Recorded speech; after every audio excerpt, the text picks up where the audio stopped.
శ్రీమాత్రే నమ.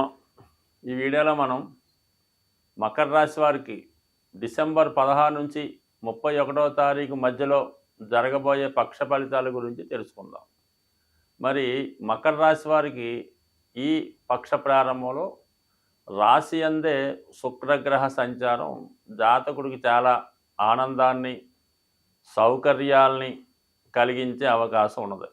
ఇంచుమించుగా ఈ సమయంలో జాతకుడు ఎక్కువగా ఏదైనా విహారయాత్రలు, విందు వినోదాల్లో పాల్గొనడం, ఏదైనా ఒక వివాహ వేడుకలో పాల్గొనడం జరుగుతూ ఉంటుంది.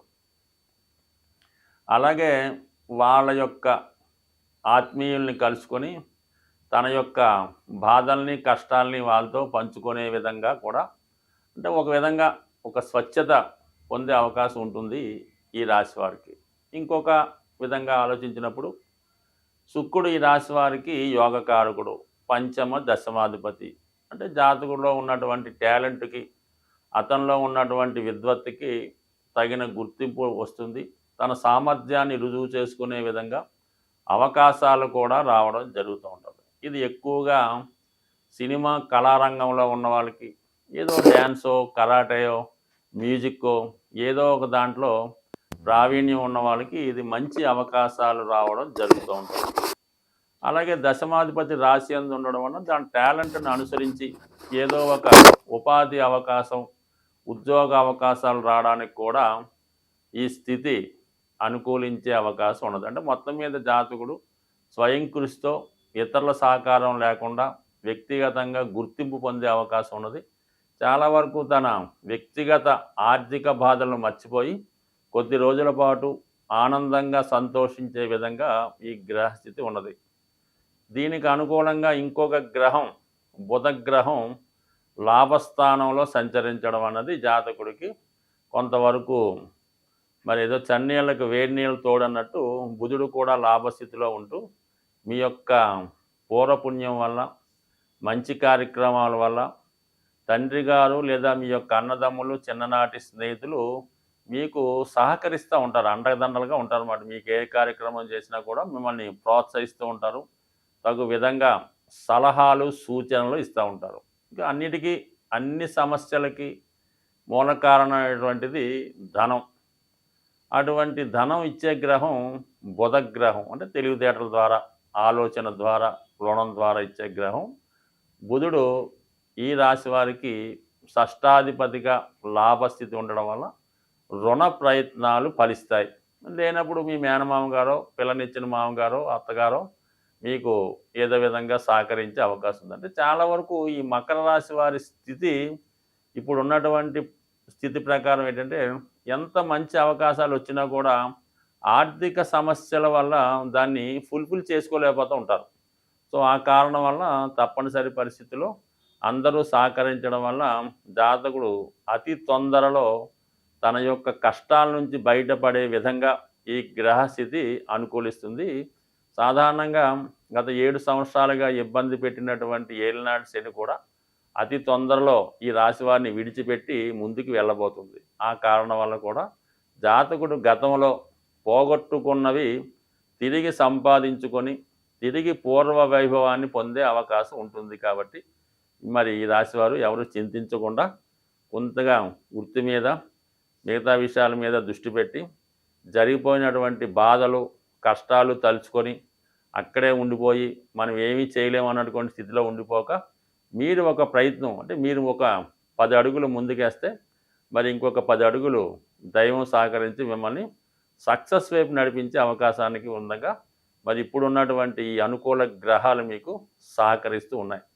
అయితే ఇంకొక చిన్న సమస్య ఏంటంటే, మరి ఈ పక్ష ప్రారంభంలోనే సుమారుగా ఈ 16వ తారీఖు నుంచి మరి నెల రోజుల పాటు 12వ స్థానంలో సంచరిస్తున్నటువంటి రవి భగవానుడు కూడా మిమ్మల్ని చాలా వరకు క్లీన్ చేసే ప్రయత్నం చేయడం జరుగుతూ ఉంటుంది. అంటే ఏంటంటే, మీకు ఏమైనా బలహీనతలు ఉన్నా, మైనస్లు ఉన్నా, బద్ధకం ఉన్నా, అప్పులున్నా, బాకీలున్నా, రుణాలున్నా, ఎటువంటి వ్యసనాలు ఉన్నా కూడా వాటి నుంచి బయటపడే విధంగా మిమ్మల్ని పరిశుభ్రంగా క్లీన్ చేసి మీ సమస్యల నుంచి బయటపడి అతి తొందరలో, అలాగే ఒక నెల తర్వాత మకర రాశిలోకి మరి రవి భగవానుడు ప్రవేశించబోతున్నాడు. అంటే మకర రాశిలోకి రవి ప్రవేశిస్తే ప్రపంచమంతా అంటే ఇంచుమించుగా మన తెలుగు వారందరికీ కూడా పండగ లాంటిది. అందువల్ల మకర రాశి వారికి కూడా పండగ లాంటిది కాబట్టి ఈ రాబోయే 30 రోజుల్లో మీరేమైనా చిన్న చిన్న సమస్యలున్నా, అధికారుల వల్ల ఒత్తిడులున్నా, పోలీసుల వల్ల కానీ, రుణదాతల వల్ల కానీ ఒత్తిడి ఉన్నా దాన్ని ధైర్యంగా నిల్చుంటే అతి తొందరలో ఈ సమస్యల నుంచి బయటపడే అవకాశం ఉంది. 2024 సంవత్సరం చివరి పక్షంలోకి రావడం జరిగింది. మొత్తం మీద ఆడుతూ పాడుతూ ఈ సంవత్సరం అంతా గడిచిపోవడం జరిగింది. మరి 2024 న్యూమరాలజీ ప్రకారం 8వ సంఖ్య రావడం వల్ల ఈ సంవత్సరం ఎవరైతే బాగా హార్డ్ వర్క్ చేసి కష్టపడ్డారో వాళ్ళు పైకి రావడం జరిగింది. ఎవరైతే చాలా హ్యాపీగా జీవితాన్ని జాలీగా గడుపుతూ ఉన్నవాళ్ళు మాత్రం ఖచ్చితంగా ఇబ్బంది పడడం, నష్టపోవడం జరిగింది. రాబోయే 2025 సంవత్సరం మొత్తం టోటల్గా 9 రావడం వలన గత సంవత్సర కాలంగా ఆగిపోయినటువంటి రియల్ ఎస్టేట్ వ్యాపారం తిరిగి పుంజుకోవడం జరిగింది. సాధారణంగా మరి ప్రజలంతా కూడా చాలా విలాసంగా హ్యాపీగా ఉండాలంటే రియల్ ఎస్టేట్ బాగున్నప్పుడు ఏంటంటే మనీ రొటేషన్ పెరిగి చాలా సపోర్ట్గా ఉంటుందన్నమాట. మరి అటువంటి రియల్ ఎస్టేట్ పెరగడం 2025 కాబట్టి చాలా వరకు ఈ సంవత్సరంలో నష్టపోయిన వారు రాబోయే సంవత్సరంలో తిరిగి దానికి 10 అంతలు పొందే విధంగా ఈ మరి రాబోయే నూతన సంవత్సరం చెప్తుంది. మరి ఈ సంవత్సరంలో మన యొక్క గ్రహస్థితి నుంచి, గ్రహాలు పెట్టినటువంటి ఇబ్బందుల నుంచి, కష్ట నష్టాలని తప్పుకునే విధంగా భగవంతుడు 2 అపూర్వమైన అవకాశాలు ఈ పక్షంలో సంవత్సర చివరిలో ఇవ్వడం జరిగింది. అందులో వెరీ ఇంపార్టెంట్గా డిసెంబర్ 28వ తారీఖున వస్తున్నటువంటి శని త్రయోదశి. ఆ శని త్రయోదశి నాడు ఎవరన్నా చేసుకోవచ్చు. బ్రహ్మాండంగా శివాలయానికి వెళ్ళి శివాలయంలో ఉన్నటువంటి నవగ్రహాల్ని విధి విధానంగా పూజించి, అభిషేకించి, శనితో పాటు మిగతా గ్రహాలని కూడా విధి విధానంగా పూజించేసిన తర్వాత అదే దేవాలయంలో ఉన్నటువంటి శివుడిని కూడా ఏదో విధంగా మీకు అర్హత, ధనం దీన్ని బట్టి అభిషేకం కూడా చేయించుకొని అక్కడ ఉన్నటువంటి పూజారులకి వాళ్ళకి ఎంతో కొంత సంతోషంగా మీ యొక్క సహకారం అందించి దేవాలయానికి కూడా ఎంతో కొంత దేవాలయ నిర్వహణ కొరకు కొంత ధనాన్ని ఇచ్చి చక్కగా ఇంటికి వచ్చి ఆ రోజు చాలా నిష్టగా నియమంగా ఉండాలి. ఆయిల్తో చేసిన పదార్థాలు ఏవి తినకూడదు. ఇంకా దాన్ని బట్టి ఇంకా మిగతా గిన్వి తినకూడదు అన్నది అర్థమై ఉంటుంది. అలా చెప్పలేదు కదండి అని కొన్ని తినేవాళ్ళు ఉంటారు. కానీ ఎట్టి పరిస్థితుల్లో కూడా కేవలం ఫ్రూట్స్, అలాగే ఏదో జావ లాంటివి తాగడం, ఆ ఒక్కరోజు నేల మీద సాపేసుకొని సింపుల్గా పడుకోవడం, మంచాల మీద కానీ అలాగే మిగతా కార్యక్రమాల్లో కానీ భార్య పక్కన కానీ అలా పడుకోకుండా చాలా బ్రహ్మచారులుగా స్వామి అయ్యప్ప దగ్గరికి వెళ్ళినప్పుడు ఏ విధంగా ఉంటారో ఆ ఒక్కరోజు గడపండి.